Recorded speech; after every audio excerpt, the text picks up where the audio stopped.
All right, welcome back to Dreams Don't Expire. I'm Janae, just Janae, and I'm so glad you're here today. I want to talk about something that I have been doing quietly for the last little while. Something I almost didn't tell anyone about because it sounds a little woo woo. And I'll be honest, if you told me about it years ago, I'd be sitting here talking about flow and resistance and coincidence journals. I probably would have smiled politely and changed the subject. Because here's the thing, I've seen it too many times now to call it a coincidence anymore. So let's talk about it. I started keeping what I call a coincidence journal. Thank you, Caleb, for recommending it. Not a gratitude journal, although yes, I do have one. Not a goal tracker, a coincidence journal. So what is that? Well, every time something happens that I didn't plan, a call out of nowhere, a person showing up at the exact right moment, a door opening that I wasn't even knocking on, I write it down. The date, what I needed, what showed up, how I couldn't have orchestrated it if I tried. If anything had happened differently, 1 second later, one less conversation, a different route taken, then none of this would have happened. That's what it is.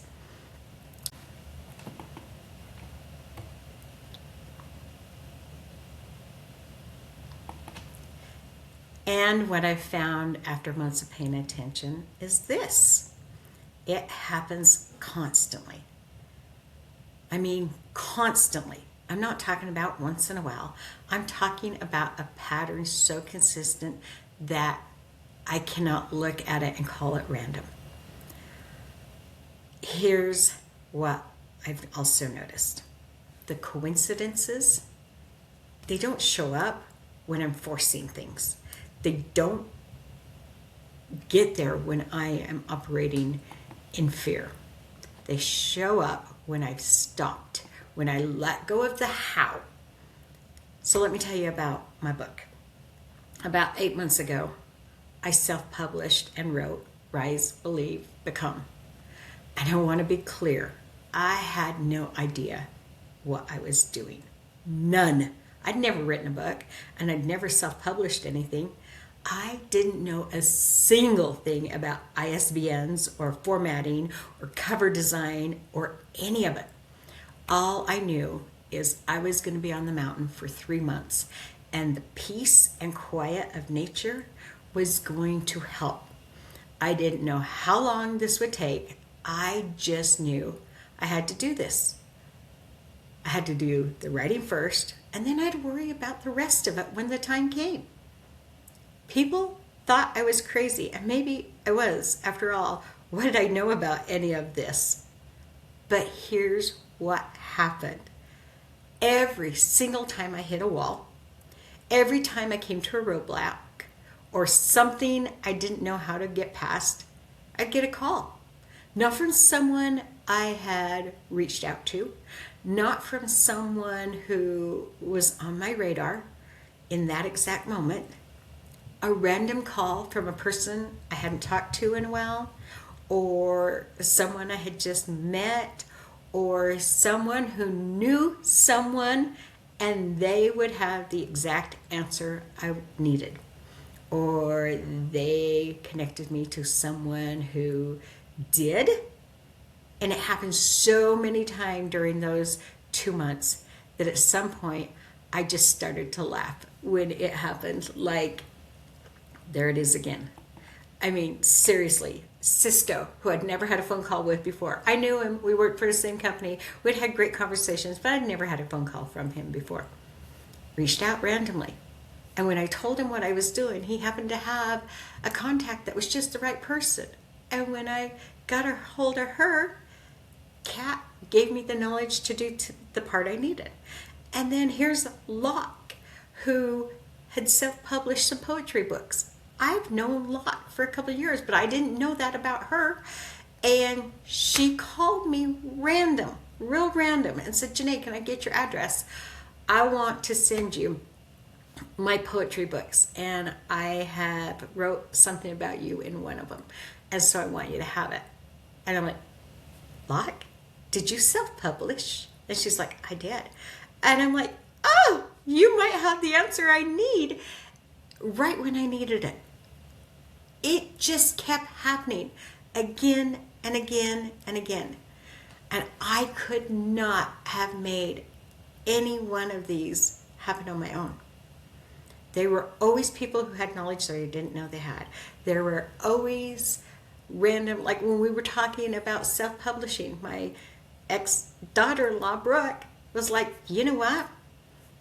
I know a teacher who self-published. Let me talk to them. So between talking to that teacher and talking to Locke, we decided where was the best place to self-publish. Brooke had no idea, but she jumped in and helped me with both feet, helped me make decisions, and did this background stuff that I wouldn't have looked to do. She dug in the back end so I could write. I could not have done it without those people. Locke's husband was going to write my book cover, make my book cover, because that's what he does. And instead, I had enough knowledge from what he told me to be able to do my own. Again, I didn't know what I was doing. I wouldn't have known how to do that seam that has the title down it without these people and all of these coincidences. I couldn't have written and published a book in 2 months by forcing my way through it. I know that now. What got me through wasn't hustle, it was flow. Now I want to talk about what flow actually is, because I don't think we talk about it the right way. Flow is not passive. It's not sitting on the couch waiting for the universe to drop something in our lap. That's not flow.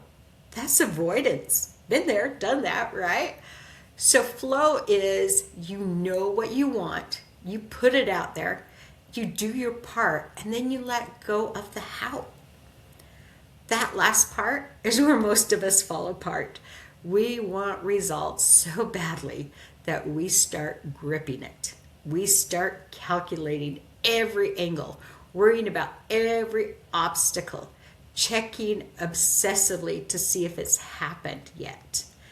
And that constant monitoring, that desperation, that needing to control every piece, having every answer, that's resistance.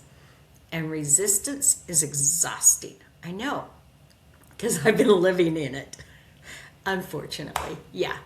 I realized recently that some of the slowdown I've been experiencing in building my consulting business wasn't a strategy problem. It wasn't a marketing problem.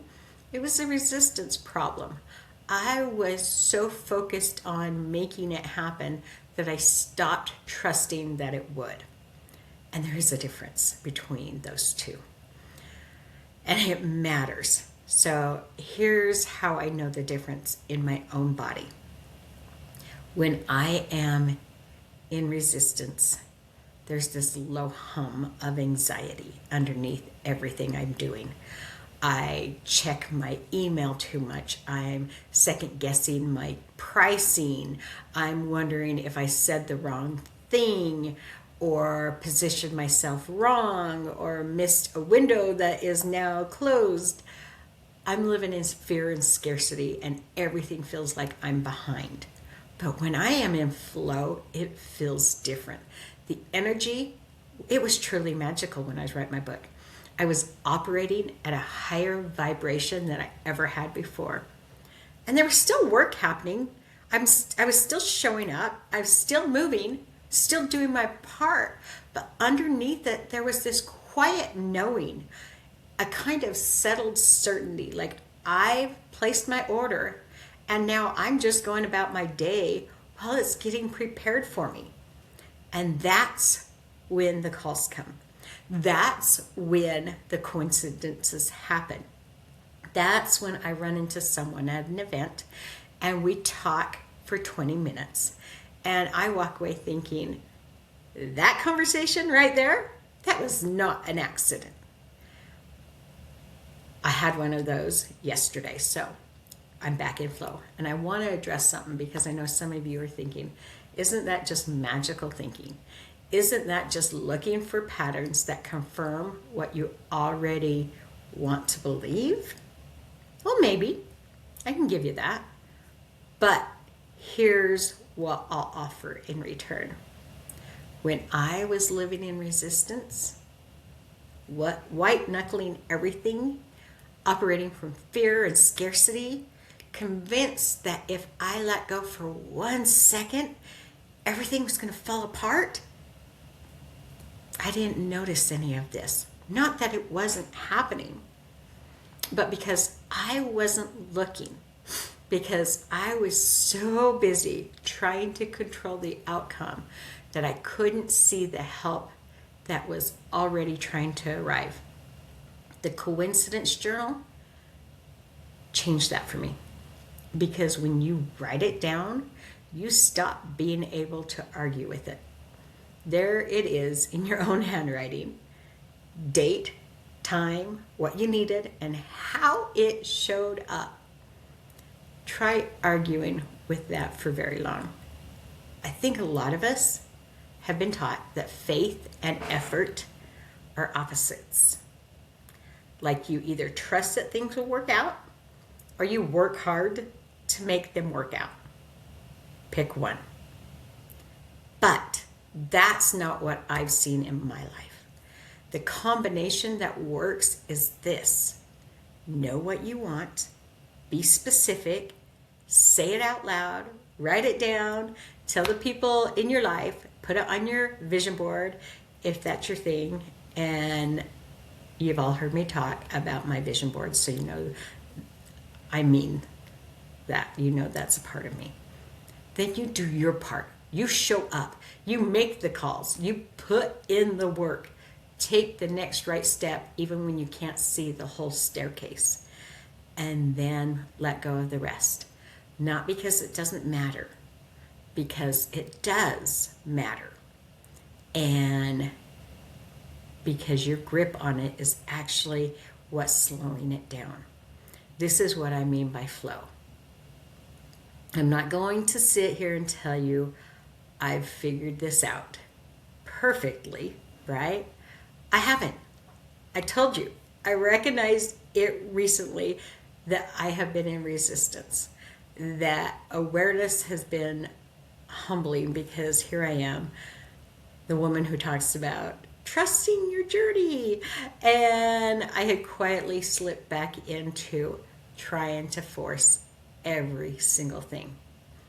But the moment I recognized that I was living in resistance, things started shifting again. A couple of conversations happened that felt like exactly the right thing at exactly the right time. A door opened that I hadn't knocked on. I looked at my journal and wrote it down. There's something I really want to say is I couldn't have done this on my own. I have been listening to the right podcast. I have been being coached by a good dear friend of mine, Caleb. I have been trying to become the best version of me, keeping my growth going, and really looking at who I am and what is stopping me. That's the thing, is no matter where I'm at in life, there is always going to be somebody who knows more, who I am going to reach out to, who I am going to listen to what they have to say and see if that's the thing I need. In this moment, David and Caleb, David Bayer that I've been listening to, and Mylette, all these people are really playing a big part of it. My ex-daughter-in-law, Brooke. We have a lot of conversations and help work through things together. So even though I sit and talk about all this, it doesn't mean that I'm not in the middle of my own journey. It means I'm right here with you. And when you see me stumble and fall back to places I've already been, I want you to look at that and give yourself grace when you do the same, because that's part of the process.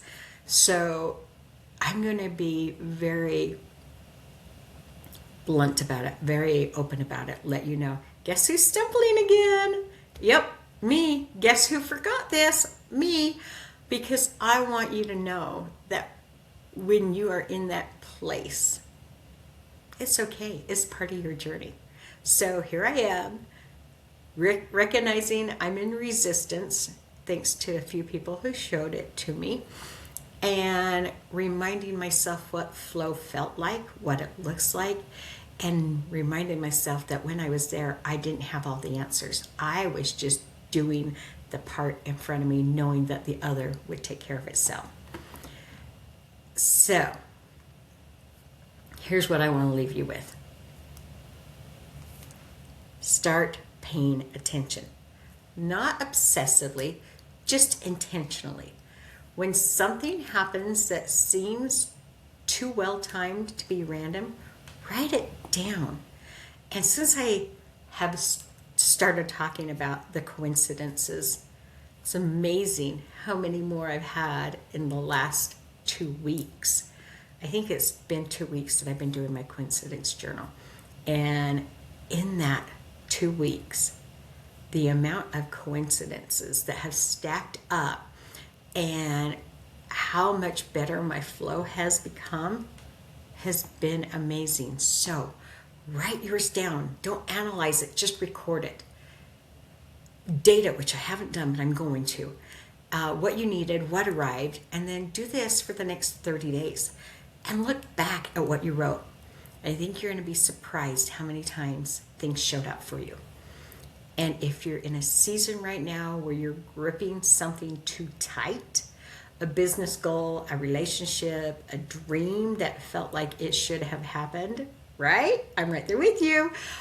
I want you to ask yourself one honest question. Am I in flow or am I in resistance? Because those two feel totally different. And you already know which one you're in. The coincidences don't stop. They just start showing up for the person who is not blocking them. So get out of your mind, breathe, and let go, and watch what happens. Thank you for spending this time with me and for listening with an open heart, for choosing to invest in your growth today. If this episode spoke to you, I would love for you to share it with someone else who just may need the reminder that their dreams still matter. Sometimes one conversation, one message, one moment of encouragement can change everything. And if you want to go deeper, my book, Rise, Believe, Become, was written with you in mind. There is more out there for you. Your potential is so much bigger than you'll know. This is your time to find the courage to take the next step in your journey. You can find my book on Amazon. This is just Janae reminding you that no matter what phase you are in, your dreams don't expire. Until next time, keep rising.